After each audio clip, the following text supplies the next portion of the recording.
আরেকটি রাজনৈতিক দল যারা ধর্মের নামে ব্যবসা করে গত 17 বছর আওয়ামী লীগকে হাত পাখায় বাতাস করে তোমরা হাদিয়ার নামে মানুষের অর্থ কিভাবে নেওয়া যায়। জিয়াউর রহমান এবং দেশনেত্রী বেগম খালেদা জিয়ার উত্তরসূরি বিএনপির ভারপ্রাপ্ত চেয়ারম্যান, যিনি ইতিমধ্যেই সারা বিশ্বে নেতৃত্বের সম্মানজনক জায়গায় আসীন করে নিয়েছেন, তার বিরুদ্ধে কুরুচিপূর্ণ বক্তব্য যে টাকা যায় পল্টনে, টাকা যায় লন্ডনে।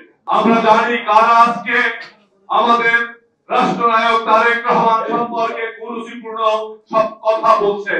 এদের ইতিহাস আমাদের জানা দরকার।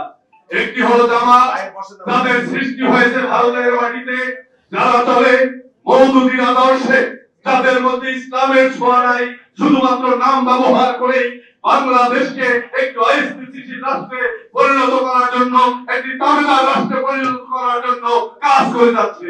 1971 সালে বাংলাদেশের যুদ্ধে বাংলাদেশের বিরুদ্ধে কাজ করেছিল, যারা বাংলাদেশকে স্বীকার করেনি, তারা আজকে বাংলাদেশের রাজনীতি করতে চায়।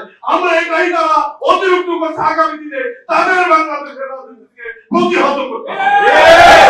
আরেকটি রাজনৈতিক দল যারা ধর্মের নামে ব্যবসা করে দীর্ঘদিন ধরে, এখন গত 17 বছর আওয়ামী লীগকে হাত পাখায় বাতাস করে আজকে তারেক রহমান সম্পর্কে অস্বাভাবিক বক্তব্য বলছে।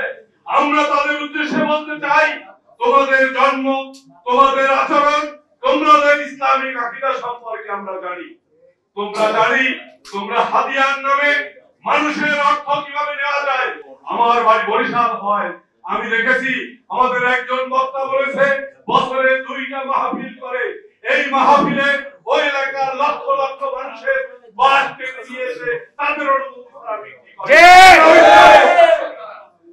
তিনি একটা বক্তব্যে বলেছেন, উনি শুনেছেন যে টাকা যায় পল্টনে, টাকা যায় লন্ডনে। শুনেছেন আপনারা আলেম, যদি শোনা কথা কেউ বলে তার ঈমান থাকে? ওনার ঈমান নেই। আজকে থেকে আমরা সার্টিফিকেট দিলাম ওনার ঈমান নেই।